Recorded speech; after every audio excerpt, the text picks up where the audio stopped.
If you're wondering how to create a quiz using Google Form for your online test, then this is the video that you should be looking out for. Now, if you're new to my channel, request you to please consider subscribing to my channel.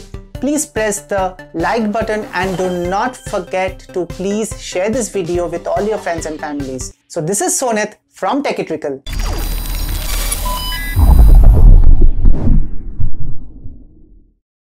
So if you are on Google, then you can type forms, and the first one that pops up is your one for Google Forms. You would now see two options. Go for the first one, which says go to Google Forms.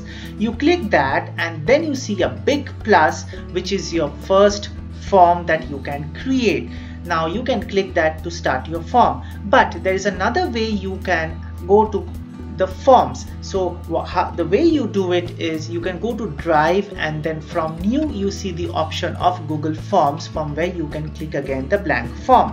Now I am on the form here, and now the next thing that I would do is I would add some themes. So I click on themes, and then you are able to choose an image out of there. You can go ahead and choose Google's image, or you can add your own image. Now in my case I have an image, so I click that and I click insert. Now Google will give you the option to trim this image if you would want, and also add a caption, and then you can click on done. So I would go ahead and click done, as I am already prepared with this image. So this will now be your header that would come on the form.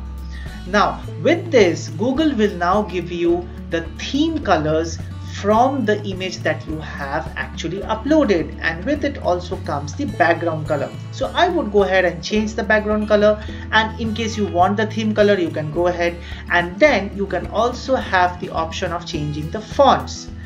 Now the other option, now what you have to do is you need to go to settings, and here you would see general, presentation and quizzes. So under general, you would want to collect the email addresses of your students, and then select the next one, which limits you with one response.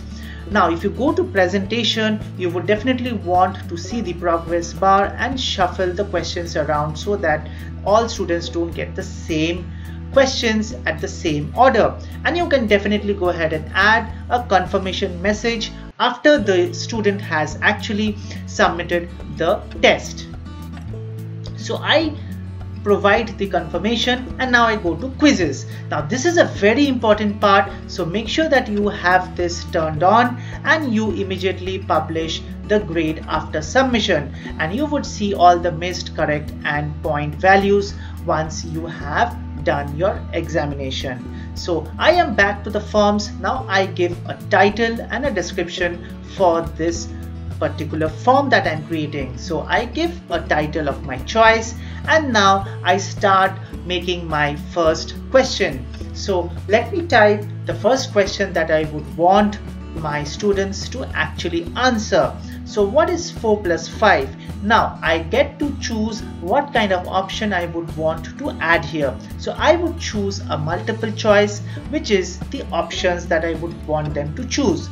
So as I go and add the options, you can see that the form lets me allow as many options as I want. So you can go ahead and add as many options you would want, and then the next part is very important. So this is the answer key that you would need to put here, so that the forms can give you the grade once the student submits. So in this case it is 9 is the correct answer.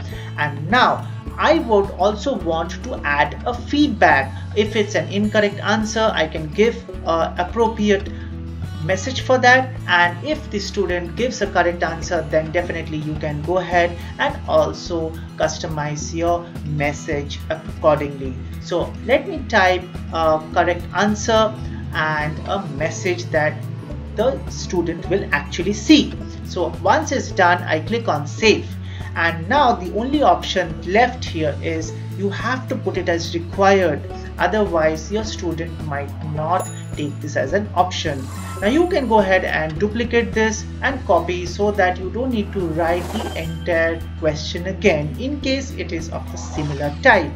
Now since my next question is of same type, I go ahead and do a duplicate option.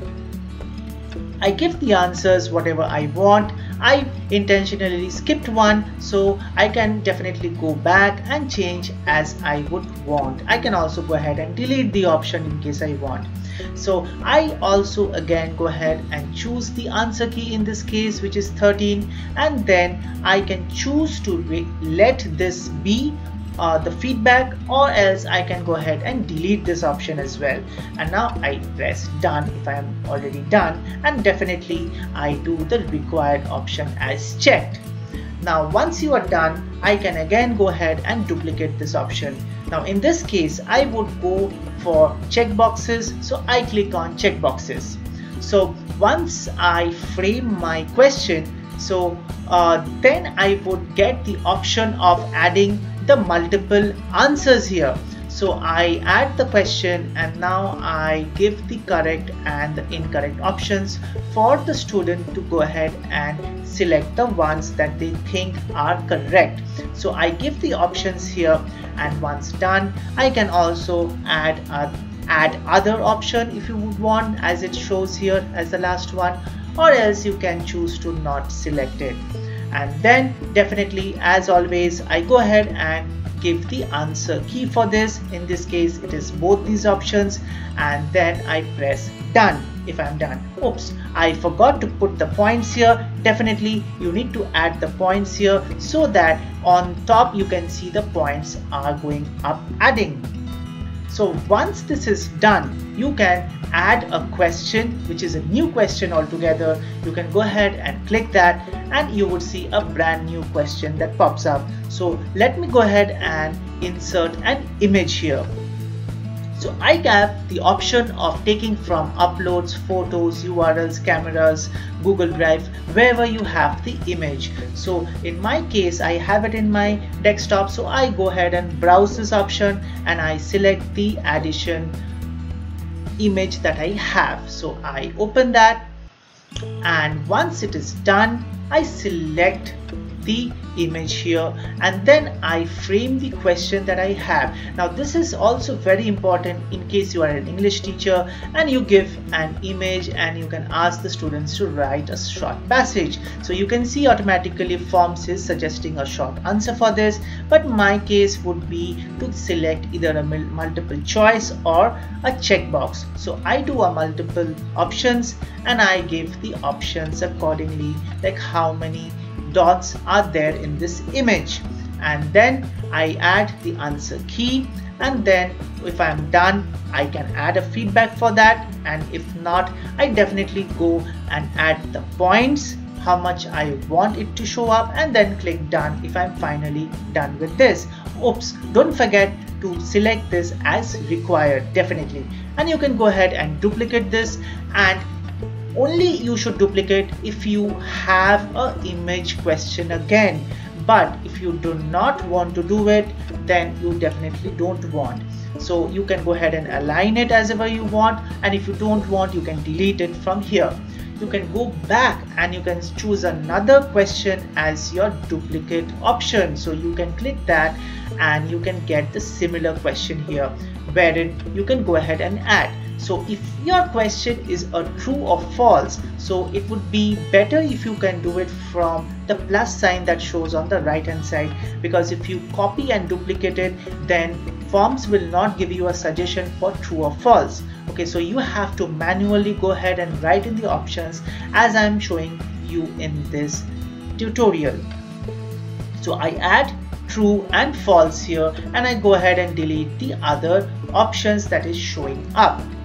So I go ahead and delete the other two, and then I add the answer key. So here it is showing default as both selected. I deselect the one which I don't want and then click done. And of course I have to make it as required, and I make it turned on. Now I select another question now. So once this option is showing up, I would want you to show with a file upload option. So this is very important in case you would want the students to submit any kind of homework or classwork that you would have given them as part of that assessment. And you can add a question here, and then you can ask them to upload a scanned copy of that image. So Google Forms gives you the option of selecting the file types that you would want them to. So in this case, it could be a doc, spreadsheet, PDF image, but I would want an image to be uploaded. And definitely you can have the option of selecting the maximum file size so that it doesn't impact your drive. And you can go ahead and add points to it, because definitely it would carry some points if they have some homework or some assessment to do. And once you click on required, you can go ahead and finalize this question as a file upload option. Now let me go back and show you what the student will show. So you can click here and students will be able to see this kind of a format. So this is a student's view, and you can see that you have to enter the email addresses, and definitely if you have to add a file, you go ahead and add it. And if you do not select any answers for that, you would definitely not be able to submit it. So if I click submit here without answering any questions, I would get error messages as it is showing up. So I will have to answer all the questions. So let me go ahead and answer all the questions and show you how it shows. So I give the answers for the questions, and definitely below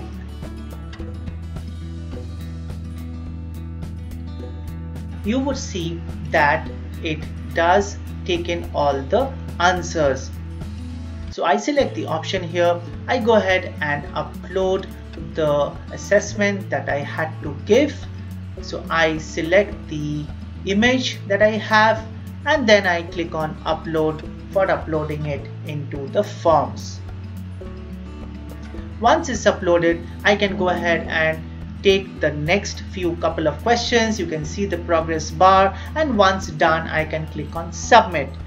If you click on submit, then Google Forms will now show you the view score. So by this option, you can see how the student has actually performed. So student can see the questions that he answered correctly and the questions that he answered incorrectly.